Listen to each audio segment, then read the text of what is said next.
이제 하나님 말씀 보도록 하겠습니다. 이 아침에 주시는 하나님 말씀은 계시록 3장 14절부터 22절입니다. 말씀 받으실 때 모두 기립하셔서 말씀 받을 수 있기를 바랍니다. 제가 봉독하겠습니다. 라오디게아 교회의 사자에게 편지하라. 아멘이시오. 충성되고 참된 증인이시오. 하나님의 창조의 근본이시니가 이르시되 내가 내 행위를 아노니 내가 차지도 아니하고 뜨겁지도 아니하도다. 내가 차든지 뜨겁든지 하기를 원하노라.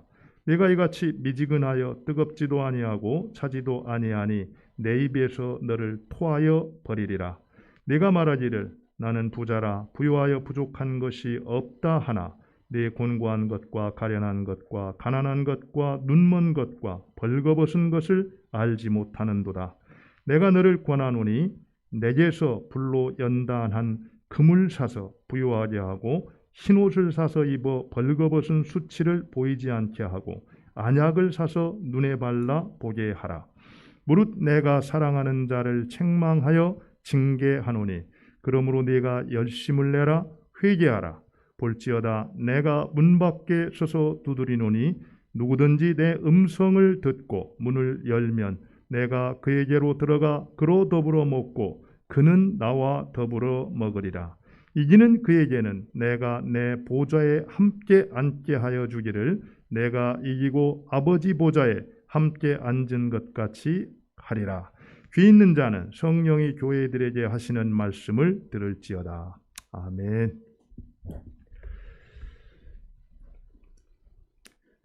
여러분들 추석 명절 잘 보내셨나요? 지난주 이렇게 쭉 한 주간을 지내면서 참 어떻게 보면은 이렇게 바쁜 주간이었기도 했지만 또 자신을 좀 돌아볼 수 있는 그런 이제 시간이었던 것 같아요. 그래서 이 라오디게아에 주는 말씀을 살펴보면서 자신의 어떤 삶과 신앙을 한번 쭉 돌아볼 수 있는 시간이었습니다.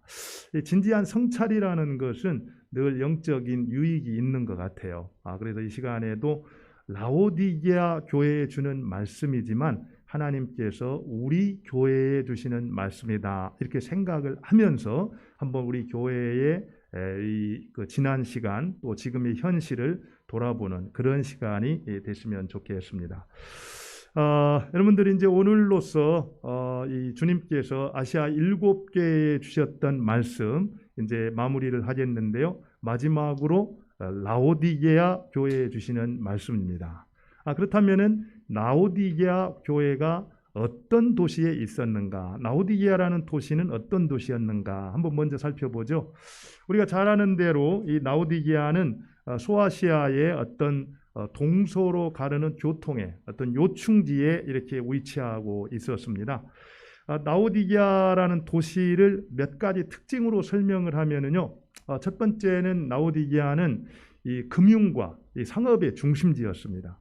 특별히 로마의 집정관이었던 키케로가 자기의 돈을 이 라오디게아에 있었던 은행에 이렇게 맡겼다고 할 정도로 금융업이 아주 왕성하게 이렇게 발달했던 도시였습니다. 우리가 잘 아는 대로 금융업이 발달한 도시는 부자 도시죠. 실제로 이 그 라오디게아가 얼마나 부유했는가를 AD 61년에 이제 큰 지진이 일어나 가지고 그 지역에 있는 모든 도시들이 초토화됐다 그래요. 그래서 도시 재건을 위해서 로마 중앙정부에서는 각 도시에 이렇게 지원금을 보냈다고 그럽니다. 그런데 그때 유독 모든 도시가 로마의 지원금을 이렇게 받아들였는데 한 도시만큼은 그 지원금을 거절을 했다 그래요. 그리고 자체 자본을 가지고 걷더니 그 이 재건의 일을 이루어냈다는 겁니다. 그만큼 라오디게아는 아주 이렇게 부유하고 모든 것이 부족함이 없는 그런 도시였다라는 거예요. 그러니까 오늘 본문에 나온 것처럼 나는 부자라 이렇게 할 만도 하죠, 그죠? 그런데 우리가 알아야 될 것은요, 나는 아무 도움도 필요 없다. 나는 부자이기 때문에 누구의 도움도 필요 없다. 라고 하는 그 마음 가운데 항상 뭐가 도사리고 있습니까? 하나님도 필요 없다라는 생각들이 자연스럽게 들어올 수 있었다라는 거예요. 그리고 이제 라오디게아는 이 모직 이 산업이 아주 굉장히 발달했다 그래요.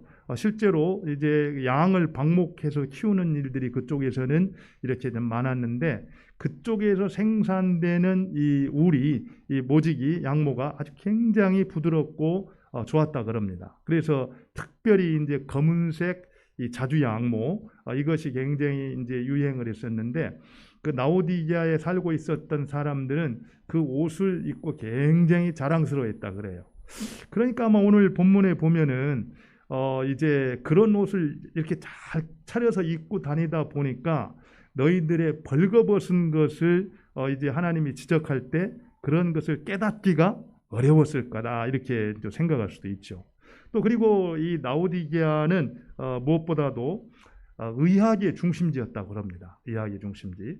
뭐 그 당시 이제 신전이라는 것은 하나님 앞 자기들이 믿는 신들에게 이렇게 제사를 드리는 일뿐만 아니라 보통 그 사회의 어떤 행정과 상업의 센터 역할을 했다 그래요.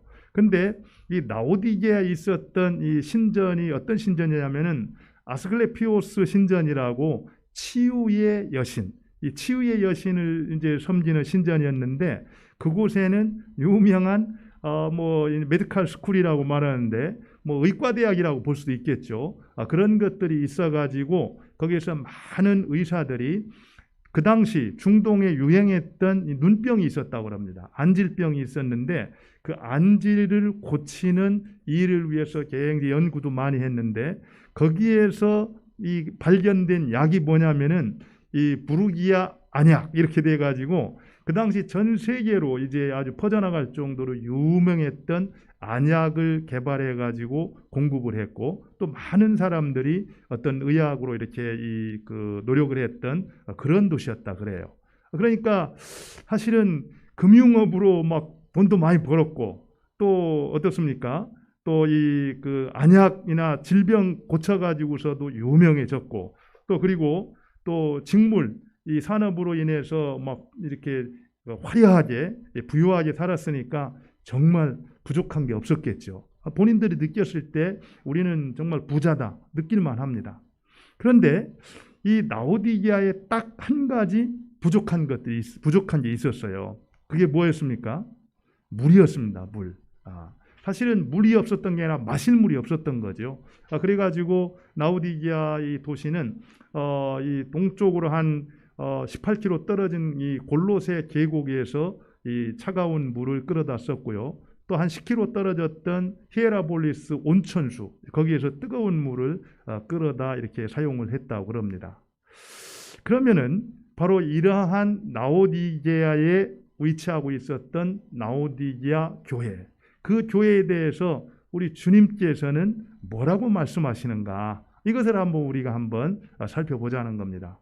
늘 그랬듯이 사도 요한은 그 각 교회에게 말씀하셨을 때 부활하신 예수님을 소개를 해요. 그런데 그 교회가 처한 상황과 사도 요한이 소개하는 예수님의 모습과 밀접한 관계가 있다라는 겁니다. 그렇다면 오늘 라오디게아 교회에 소개하는 예수님은 어떤 모습으로 소개가 되고 있는가? 그것을 우리가 살펴보면은 현재 라오디게아 교회가 어떤 상황에 처하고 있는가를 또 우리가 알 수가 있다라는 겁니다. 우리 한번 볼까요? 14절을 한번 같이 보겠습니다. 14절. 우리 14절을 같이 한번 읽어보죠. 같이 읽겠습니다. 시작. 라오디게아 교회의 사자에게 편지하라. 아멘이시오 충성되고 참된 증인이시오 하나님의 창조의 근본이신 이가 이르시되. 여기서 이제 요한은 예수님을 세 가지로 이렇게 소개를 하고 있어요. 뭡니까? 첫 번째는 아멘이시오. 두 번째는 뭡니까? 충성되고 참된 증인이시오. 세 번째는 뭡니까? 하나님의 창조의 근본이신 이 이렇게 소개를 하고 있습니다. 사실 아멘 우리 많이 들어본 말이죠. 이 아멘이라는 말은 진실로 그렇다, 참으로 그렇다, 확실하다 이런 뜻으로 우리가 보통 쓰이는 말입니다. 그런데 예수님을 아멘이시다 이렇게 고유명사로 사용하고 있는 것은 이곳밖에 없습니다. 사실 이 말은 이 이사야 65장에 있는 하나님을 어떻게 표현하냐면은 진리의 하나님이다 이렇게 말씀하고 있거든요. 근데 이 진리의 하나님이라는 진리라는 것을 이제 히브리어로 번역을 하면은 아멘의 하나님 이렇게 표현할 수가 있다 그래요. 그러니까 지금 예수님을 아멘이시다 이렇게 말하고 있는 것은 이제 두 가지 의미가 있다 이렇게 볼 수가 있습니다. 첫 번째는 뭐냐면은 예수님은 정말 참으로 진리이시다, 진실하시다 이런 이제 의미가 있고요. 결국에는 또 예수님은 바로 진리의 하나님이시다, 아멘이시다라는 그 말이 하나님이시다 이 이제 뜻이 있다라는 겁니다. 실제로 우리가 신약 성경을 보면은 특별히 요한복음에 예수님이 가장 이제 이 설교를 하실 때 많이 쓰신 표현이 뭐냐면은 내가 진실로 너희에게 이르노니 이런 표현을 쓰거든요. 거기서 진실로 요거를 헬라어로 보면은 아멘 이렇게 되어 있습니다. 그런 의미에서 여기서 아멘이라는 것은 항상 예수 그리스도를 연상시키는 그런 단어라는 걸 볼 수가 있어요. 예수님은 바로 진실하신 분이시고 확실하신 분이시고 자신이 말씀하신 것을 반드시 지키시는 분이시다. 그래서 우리가 얼마든지 그분이 하시는 말씀은 신뢰할 수 있다라는 것을 가리킬 때 아멘이시여 이렇게 표현을 하고 있다라는 겁니다. 또 한 번 이제 두 번째로 충성되고 참된 증인이다. 이 말은 결국 증인의 삶을 이렇게 가리키고 있는데요. 예수님은 참된 증인이시다. 그런데 그 증거하시는 일에 있어서 아주 충성된 분이셨다. 이것을 이제 말씀하고 있습니다. 사실 이제 증인들은 증인의 역할이 있지 않습니까? 우리가 뭔가를 이제 법정에서 증거할 때는 자기가 확실히 알고 있고 본 것만을 증거를 해야 돼요. 자기 생각이나 이런 게 아니라 보고 들은 거를 증거하는 겁니다. 그런데 우리 예수님께서는 하나님 아버지로부터 나왔기 때문에 하나님을 보았고 하나님을 알았고 하나님을 경험했다라는 거예요. 그렇기 때문에 증인으로서 완벽한 자격이 있었다라는 겁니다. 그리고 실제로요, 그분은 충성되어서 마땅히 증거해야 될 일에 대해서 책임 있게 증거를 하셨다라는 겁니다. 그리고 바로 그분이 하시는 증거는 참되다, 거짓이 없다 이렇게 말씀하고 있는 거예요. 실제로 예수님께서 이 땅에 오셔서 증거하실 때 뭐라고 말했습니까? 내가 말하는 것은 아버지께서 하라고 하신 것 외에 나는 말하지 않았다 이렇게 말씀하고 있어요. 내가 말하고 내가 증거하는 것은 내가 본 것, 경험한 것, 특별히 아버지께서 내게 부탁하신 그것만을 내가 증거하고 말했다 이렇게 얘기를 합니다.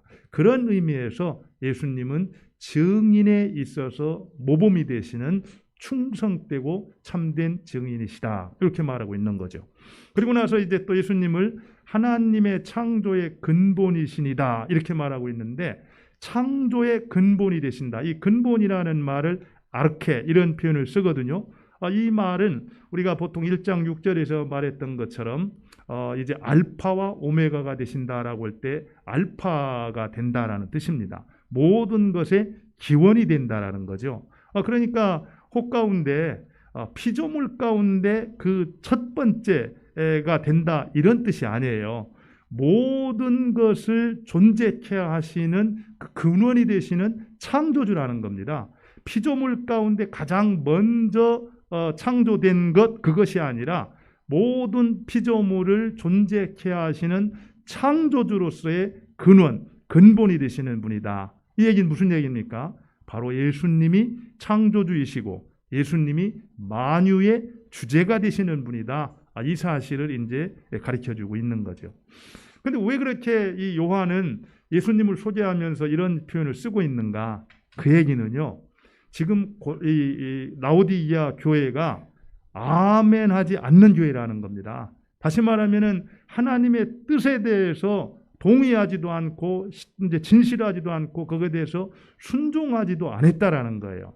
특별히 이 땅 위에서 증인의 사명을 감당하기에 모든 완벽한 조건을 가지고 있었음에도 불구하고 현실에 취해가지고 자기들의 사명을 망각하고 충성되고 참된 증인의 삶을 살지 못했기 때문에 예수님은 바로 아멘이시요 충성되고 참된 증인의 모습으로 찾아오셔서 만유의 주제가 되시는 창조의 근본이신 그분이 그 교회를 새롭게 하시겠다. 이 뜻을 이제 보여주기 위해서 예수님을 아멘이시오 충성되고 참된 증인이시며 하나님 창조의 근본이시니라고 이렇게 소개를 하고 있다라는 겁니다.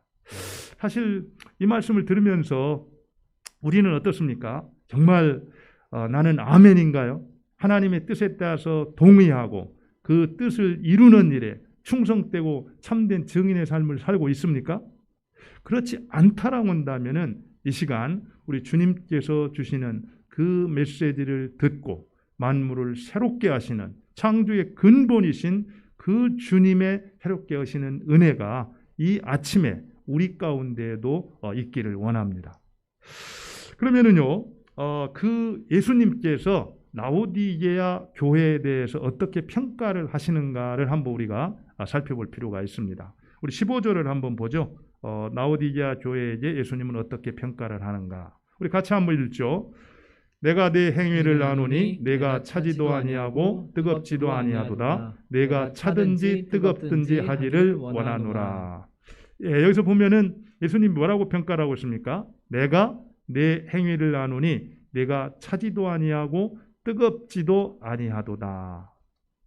지금 이 라오디게아의 교인들의 어떤 문제는 차지도 않고 뜨겁지도 않은 것. 16절도 한번 볼까요? 16절에 보면은 내가 이같이 미지근하여 뜨겁지도 아니하고 차지도 아니하니 뭐라고 있습니까? 내 입에서 너를 토하여 버리리다. 이거 굉장히 무서운 표현 아닙니까? 이보다 더 심한 어떤 저주의 말이 없죠, 그죠? 예수님께서 지금 이 라오디게아 교회의 영적인 상태를 진단을 하면서 정말 너희들은 차지도 않고 뜨겁지도 않다. 그래서 결국 내 입에서 너를 토하여 버리겠다. 이렇게 말씀하고 있는데 저는 이 말씀을 이 아침에 우리가 들었으면 좋겠어요. 내 신앙은 어떤가? 정말 내 신앙은 차갑든지 뜨겁든지 한 신앙인가? 아니면은 미지근하기 때문에 우리 주님께서 내 입에서 너를 토하여 버리겠다라고 말하는 역겨운 그런 신앙생활을 하고 있지는 않는가? 한번 우리가 정직하게 돌아봤으면 좋겠습니다. 사실 초기에 선교 초기에 순수했던 어떤 그런 신앙들이 이렇게 시간이 지나면서 매너리즘에 빠지고 또 뭔가 세련된 어떤 신앙을 추구하다 보니까 정말 차지도 않고 뜨겁지도 않은, 그래서 미지근해서 어느 짝에도 쓸 수 없는 어떤 그런 신앙의 모습으로 우리가 살아가고 있지는 않는가. 한번 잘 생각을 해보죠. 여기서 예수님이 너희 신앙이 차지도 않고 뜨겁지도 않다. 그래서 차든지 뜨겁든지 하라. 이렇게 말씀하잖아요. 사실 오늘 설교 제목이 차든지 뜨겁든지 하라. 이렇게 말하는데 도대체 차든지 뜨겁든지 한다라는 게 무슨 말인가? 이거를 정확히 우리가 알아야 될 거 아닙니까? 보통 이 표현을 가지고, 이 본문을 가지고 설교를 할 때 전통적인 지금까지 해석은 그런 거였어요. 이제 이 뜨거운 신앙, 그것은 어떤 열정이 있는 신앙을 이제 가리키는 거였고, 차가운 신앙, 이것은 어떤 통찰력이 있고 분별력이 있는 냉철한 어떤 이 지성이 있는 그런 신앙을 차가운 신앙이다. 이런 표현을 썼습니다. 근데 이것은 다분히 우리의 해석이에요. 우리가 그럴 것 같다라는 생각을 가지고 이렇게 해석을 한 거죠. 좀 더 정확한 해석을 하려면은요, 바로 정확한 주해를 통해서 해석을 하는 게 중요합니다. 그러면은 이 본문이 누구한테 주어졌냐면은 라오디게아 교회에게 주어진 말씀이잖아요. 그러면 라오디게아라는 그 교회가 위치했던 환경 속에서 예수님이 그 비유를 가지고 이제 설교를 그 말씀을 주신 건데, 라오디게아 교회가 어떤 환경에 있었는가? 서론에서 제가 말씀드렸지만 라오디게아 교회에는 뭐가 부족하다고 했습니까? 물이 부족했다 그러잖아요, 그죠? 그래서 실제로 이 동쪽으로 이제 한 18km 떨어진 골로새 계곡에서 차가운 물을 끌어다 썼다 그랬어요. 그리고 히에라볼리스에 있는 온천수, 뜨거운 것을 갖다가 사용을 했다고 그랬습니다. 그런데 우리가 아는 대로 아무리 차가워도 18km 있는 그곳에서 이렇게 끌어다 쓰려고 수로를 통해서 이동을 하다 보면 어떻게 됩니까? 그 물이 점점 이렇게 식어지겠죠. 그리고 또 이제 온천수 뜨거웠지만 뜨거운 물을 쓰기 위해서 끌어왔지만 역시 그것도 끌어오는 가운데 온도가 점점 이렇게 식어지면서 결국에는 다 미지근하게 됐다라는 겁니다.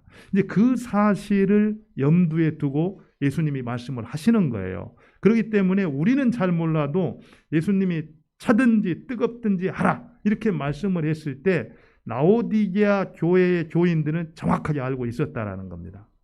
그러면 여기서 그것에 근거해서 이 말씀을 보면은 차든지 뜨겁든지 하라는 말은 무슨 얘기냐면은 뭐 신앙의 열정을 회복해라, 냉철한 지성을 회복해라 이런 것들보다 분명히 찬물을 끌어올 때는 찬물을 쓰려고 끌어왔다라는 겁니다.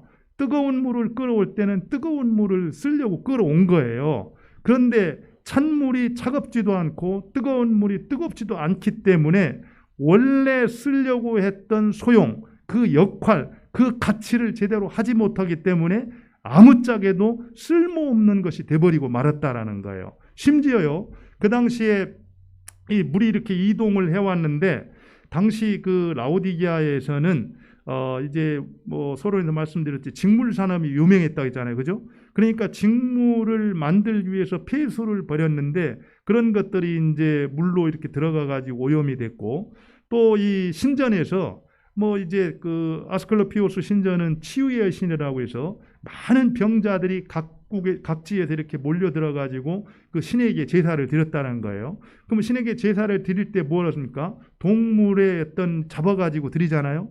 그러면 그 피하고 그 오물들이 굉장히 많이 그곳에 이렇게 방치가 되어 있었다고 그럽니다. 그러다 보면 그런 것들이 비가 오든지 뭐든지 당연히 이제 물로 이제 들어가가지고 아주 오염이 굉장히 심각했다 그래요.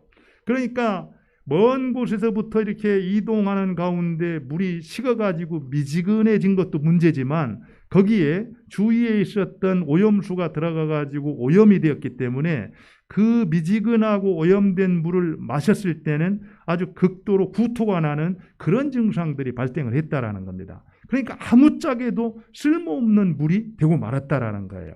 그렇기 때문에 여기서 차든지 뜨겁든지 하라 이 얘기는 원래 사실은 하나님께서는 뜨거운 사람만 쓰고 뭐 차가운 사람 안 쓰고 차가운 사람만 쓰고 뜨거운 사람 안 쓰는 게 아니에요. 차가운 것은 차가운 대로, 뜨거운 것은 뜨거운 대로 있는 그대로를 사용하시는 하나님입니다. 우리가 있는 그대로 그것이 존재하는 가치 그대로를 하나님이 쓰시는데 어떤 이유에서인지 모르지만 그 가치를 잃어버리고 존재 가치를 상실하고 아무짝에도 쓸 수 없는 그런 존재가 돼버렸기 때문에 이제 그것을 토해서 내쳐버리겠다 이렇게 말씀하고 있다라는 거예요.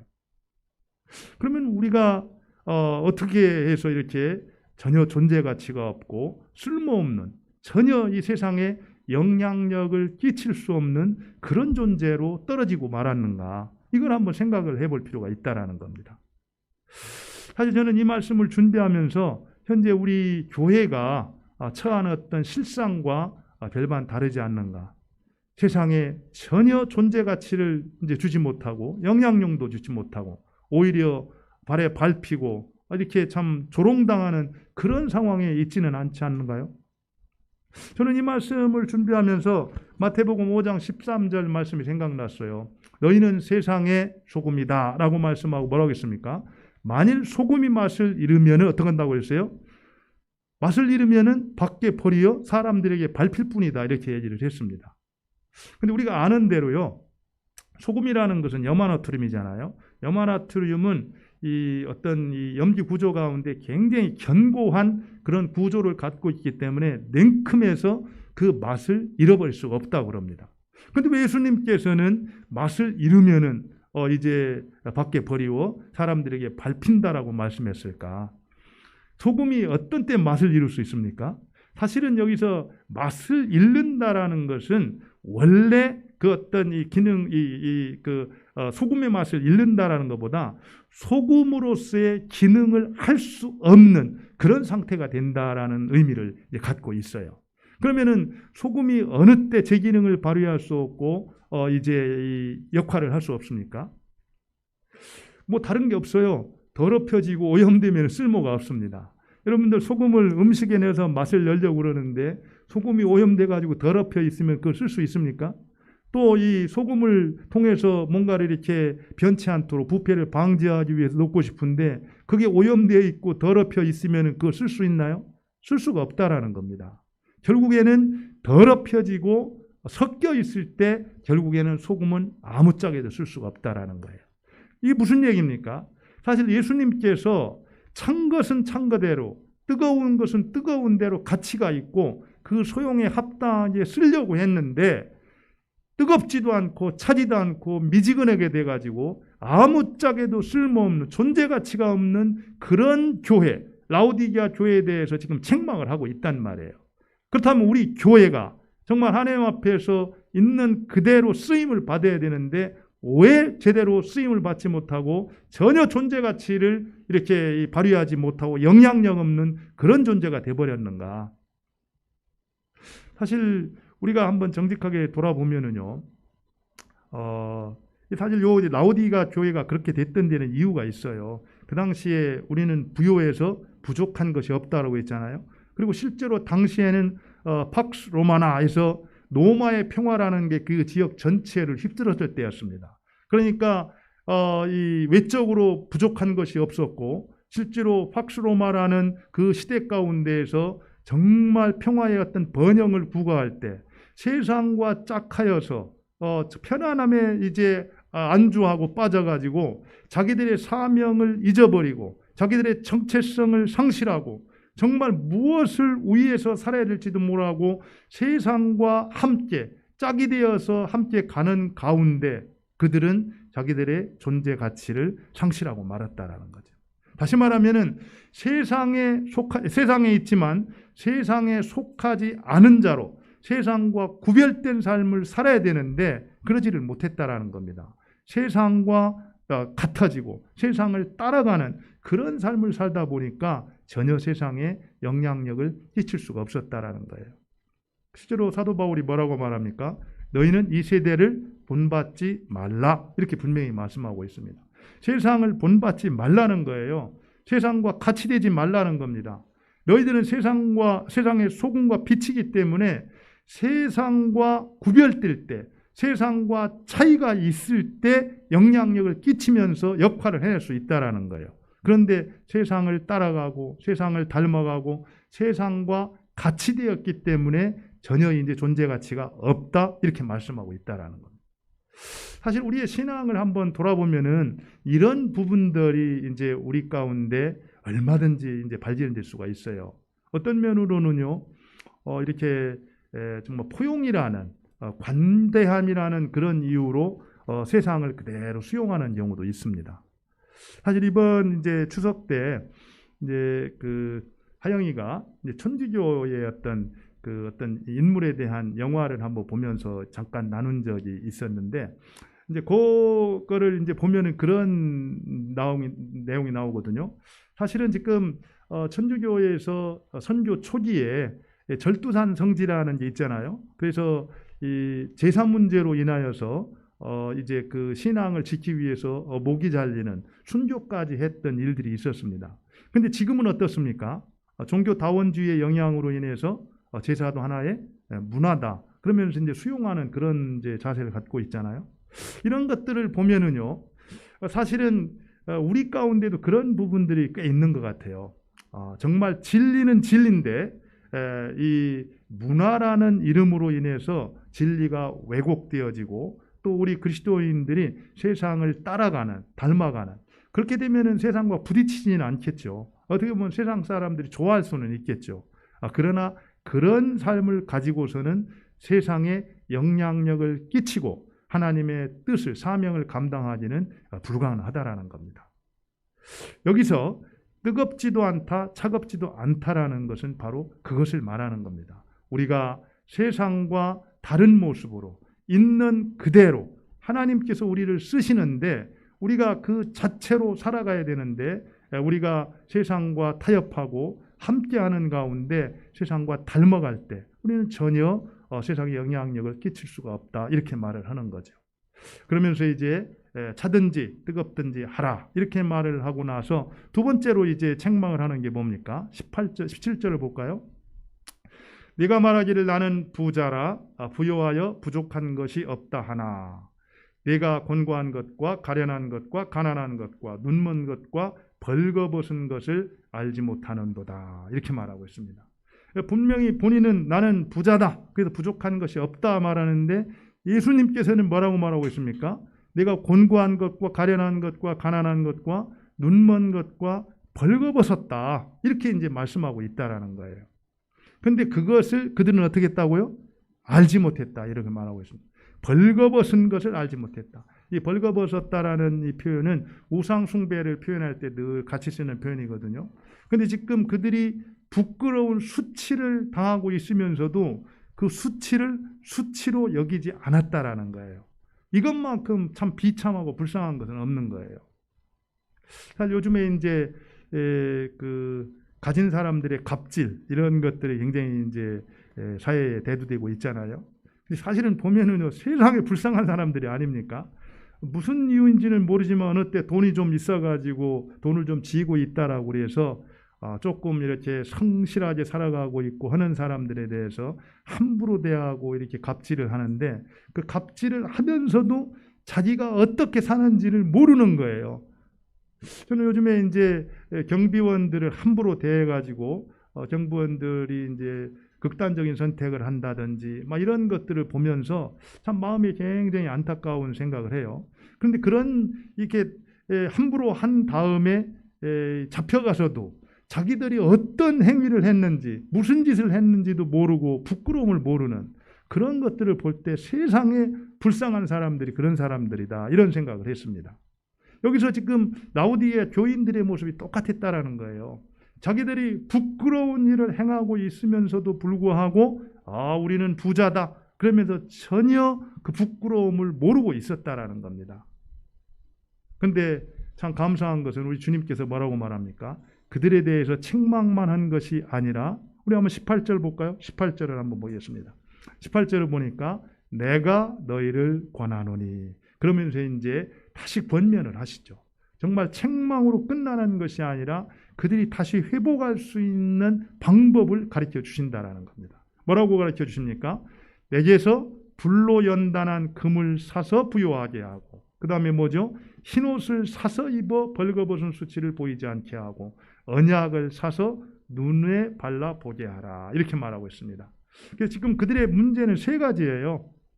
결국에는 가난하다라는 겁니다. 그래서 이제 부욕해 하는데 어떻게 부욕해 하냐면은 불로 연단한 금을 사서 부요하게 하라 이런 표현을 쓰거든요. 연단한 금 이것은 바로 단련된 믿음을 가리키고 있는 겁니다. 우리가 욥기 23장 10절에 보면 뭐라고 말하고 있습니까? 나의 가는 길을 오직 그가 하시나니 나를 단련하신 후에는 내가 뭐라고요? 정금같이 나오리라 이렇게 말하고 있습니다. 단련된 이 신앙 이것은 바로 정금과도 같다라는 거예요. 존귀하다라는 겁니다. 그래서 지금 너희들이 부자라고 그러는데 영적으로 완전히 파산한 사람들이다. 그러니까 바로 연단한 불로 단련한 금을 사서 부유하게라는 얘기는 바로 영적으로 이 단련을 통해서 바로 연단을 통해서 단련된 그 믿음을 소유하라 이렇게 말하고 있는 거죠. 그 다음에 뭐라고 말합니까? 흰옷을 사서 이제 벌거벗은 수치를 보이지 않게 하라. 흰옷이라는 것은 우리가 앞에도 살펴봤듯이 결국 예수 그리스도의 보혈로 말미암아 이제 죄 사함을 받은 이 모습을 얘기하고 있거든요. 또 어떤 곳에서는 착한 행실을 또 흰옷이라고 그랬습니다. 쉽게 말해서 지금 너희들이 그냥 세상적으로 멋있는 양피를 두르고 화려하게 지내면서 수치를 느끼지 못하고 있는데 바로 지금 너희들이 벌거벗은 것을 생각하면서 무엇으로 다들 옷 입으라고 말하고 있어요? 바로 예수 그리스도의 보혈로 그리고 착한 행실로 단정하게 다 영적으로 준비를 하고 옷을 입어라 이렇게 말씀하고 있는 겁니다. 그리고 나서 마지막으로 안약을 사서 눈에 발라 보게 하라. 안약은 눈병이 났을 때 고치는 거 아닙니까? 근데 실제로 지금 그들이 영적으로 장인, 이 소경이 되어 있기 때문에 결국에는 지금 바로 안약을 사서 눈에 발라 시력을 회복하라. 영적인 안목을 다시 볼 수 있는 회복을 하라. 이렇게 말씀하고 있어요. 근데 여기서 세 가지가 모두 공통점이 있습니다. 뭐라고 있습니까? 불로 단련한 금을 사서, 흰옷을 사서, 언약을 사서 눈에 발려라 있거든요. 이 산다라는 말, 이 말은 구속이라는 말인데 이미 우리 주님께서 우리들에게 은혜로 허락해 주신 것들입니다. 그러니까 그것을 거저 누구에게로부터 가져가라는 거예요? 우리 주님께로부터 그것을 받아가지고 너희들을 새롭게 하도록 이제 말씀하고 있다라는 겁니다. 이미 우리 주님께서, 우리 하나님께서 예수님을 통해서 우리에게 허락해 주신 것인데 그럼에도 불구하고 우리는 그것에 관심을 갖지 아니하고 그것을 갖다가 사용하지 않기 때문에 지금 가난하고 헐거벗고 또 이제 눈먼 자가 되어가지고 비참한 그런 인생을 살아가고 있다라는 거예요. 그렇기 때문에 마지막 이제 이 결론으로 주님께서 어떤 권명을 하냐면 19절을 한번 보겠습니다. 19절 같이 한번 보죠. 물은 내가 나를 책망하여 징계하노니 그러므로 네가 열심을 내라 회개하라. 20절에 볼지어다 내가 문 밖에서 두드리노니 누구든지 내 음성을 듣고 문을 열면 내가 그에게로 들어가 그와 더불어 먹고 그는 나로 더불어 먹으리라. 여러분들 이 말씀 많이 들었던 말씀이죠. 보통 이 말씀을 우리가 생각을 하면은 예수님을 믿지 않는 사람들에게 복음을 전할 때 이제 이 말씀을 소개를 해요. 그래서 이 마음문을 열면은 예수님이 당신 안에 들어올 것입니다. 이렇게 말을 하는데 물론 우리가 말씀을 뭐 이렇게 소개를 해가지고 복음을 잘 전하는데 쓰임 받는다라고 하는 것은 뭐 나쁠 것은 없습니다.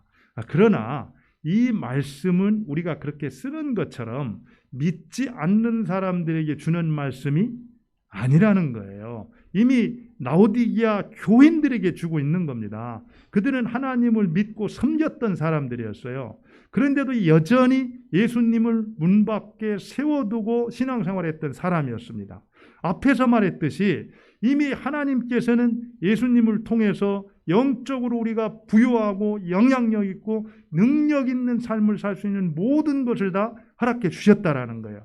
그런데 그것에 대해서는 전혀 관심 갖지 아니하고 예수님을 그냥 문 밖에 세워놓고 내 힘으로 살아갔던 그들에게 이제 너희들이 진정으로 정말 이 단련한 금을 사서 또 그리고 흰옷을 사서 안약을 사서 잡을 눈을 새롭게 이제 회복할 수 있는 것처럼 그 예수님을 받아들여서 그분과 동행할 때만 영적으로 생명력이 있고 능력이 있는, 그래서 존재 가치를 상실하는 것이 아니라 그 가치에 합당한 삶으로 세상에 영향력을 끼칠 수 있는 그런 삶을 살 수가 있다. 그러니까 너희들이 바로 예수님을 문 밖에 세놓지 말고 그분을 받아들여서 그분과 동행하는 삶을 살도록 해라. 이렇게 말씀하고 있다라는 겁니다.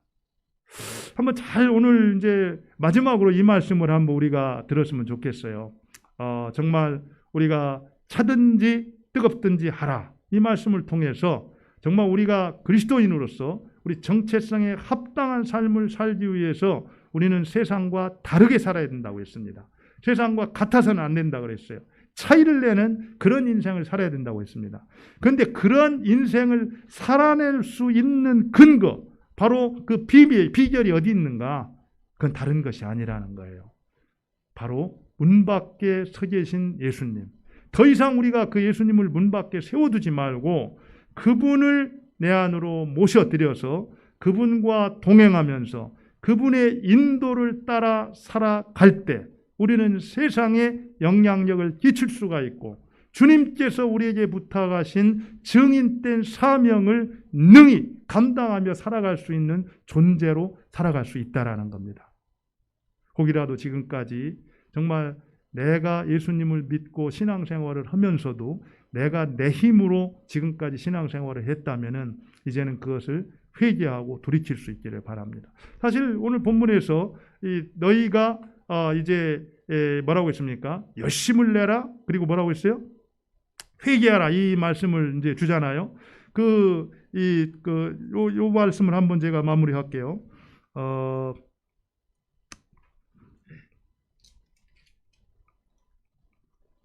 그 19절입니다. 19절. 19절에 보면은 무릇 내가 사랑하는 자를 책망하여 징계하노니 그러므로 뭐라고 있어요? 네가 열심을 내라, 회개하라, 이렇게 19절에서 말을 하고 있거든요. 근데 여기서 열심을 내라는 그 표현이 여러분들 열심을 내라 이 표현을 하면은 어떻습니까? 뭔가 막 봉사하는 일이나 내 어떤 많은 것들을 이렇게 투자를 해가지고 시간을 내고 그래서 열심으로 무언가를 하라 이런 뜻으로 생각을 하는데요. 사실은 이 19절에서 열심을 내라, 회개하라 이렇게 때 열심이라는 것은 그런 게 아닙니다. 원래 열심이라는 것은 열중을 내라 이런 뜻이에요. 열중하라.